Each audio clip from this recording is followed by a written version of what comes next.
Ready to open the hood? UseTool for the tutorials. And for car parts, the right idea is the Mr. Auto app. Easy, fast, and with better prices than on the website.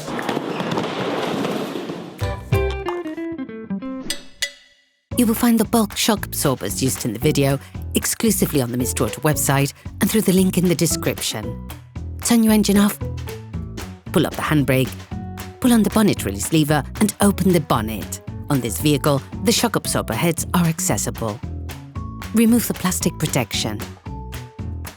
Using a 19mm Allen key and 7mm Allen socket, unscrew the nut on the shock absorber head by a few threads to create clearance for future operations. In order to change the front shock absorbers on your vehicle, you must lift the front of the car and remove the wheels to have complete access to the suspension system. Loosen the stud bolts on the front wheels, raise the front of the vehicle and put it in the two-axle stance. We strongly suggest watching the tutorial, raising your vehicle safely before carrying out this step. You will then be able to take off the wheels. Don't forget to slide them under the vehicle. During this operation, you will work on the steering system of your vehicle. When you change the front shock absorbers on your vehicle, it is advised to check the wheel alignment. You now have to remove the stabilizer link bar. It connects the stabilizer link so that the wheels are always in contact with the ground. To do this, we recommend watching the video How to Replace the Sway Bar Links Fiat 500.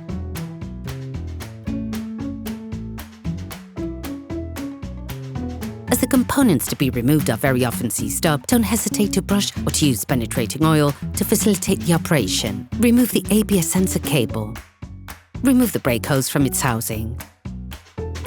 Using a wire brush, brush the threads of the shock absorber foot bolts and spray it with degreaser. Using a 17mm open spanner, unscrew the two shock foot bolts. Hold the nut in place with a 15mm Allen key.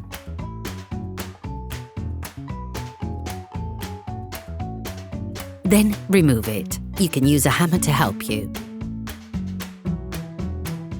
Disconnect the shock absorber base from the stub axle. The base of the shock absorber should now be free. Finish unscrewing the lock nut from the top of the shock absorber. Once released, hold the shock absorber in one hand and finish off the unscrewing with the other hand. Remove the shock absorber.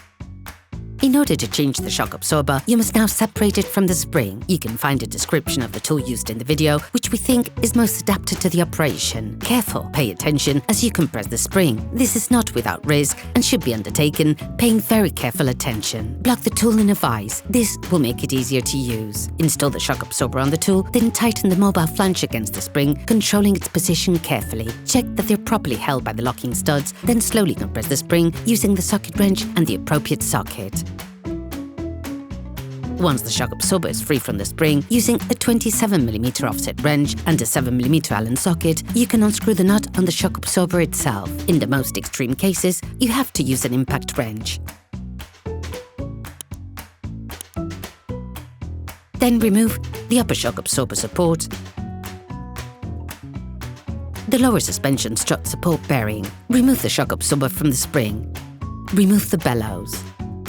All parts used in this tutorial are supplied by our trusted partners. These partners also help us create as many video tutorials as possible. Check them out in the description below. You will find the bulk parts and products used in the video on the Mr. Auto site and in the link in the description. Take your new shock absorber. You need to bump it several times on the actuator to get the system going. Unscrew the lock nut on the stem. Then install the bellows and the strut bumper. Position everything in the spring. Pay careful attention to place the bottom of the spring so that it supports the shock absorber flange. Then install the lower suspension strut support bearing, the turning stop plate, the upper shock absorber support,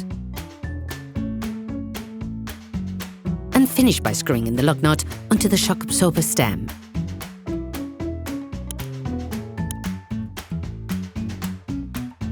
Tighten firmly using the 27mm socket and 7mm Allen key. Unscrew the spring compression tool, paying attention to the position of the spring on the lower shock absorber support. Check that the bellows are properly fitted to avoid premature wear of your shock absorbers. You have now finished preparing the new part. Start by putting the shock absorber in place. Place the upper suspension strut support bearing back in, then screw the top strut back in, starting the process by hand. Thread the shock absorber into the stub axle, then put the screws back in place.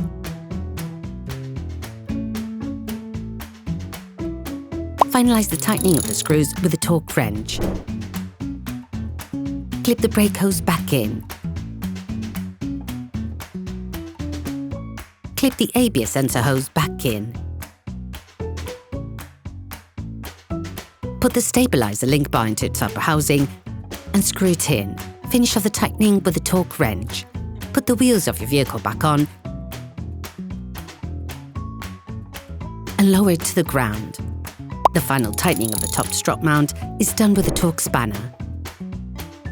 Put the plastic protection back in. Operation completed.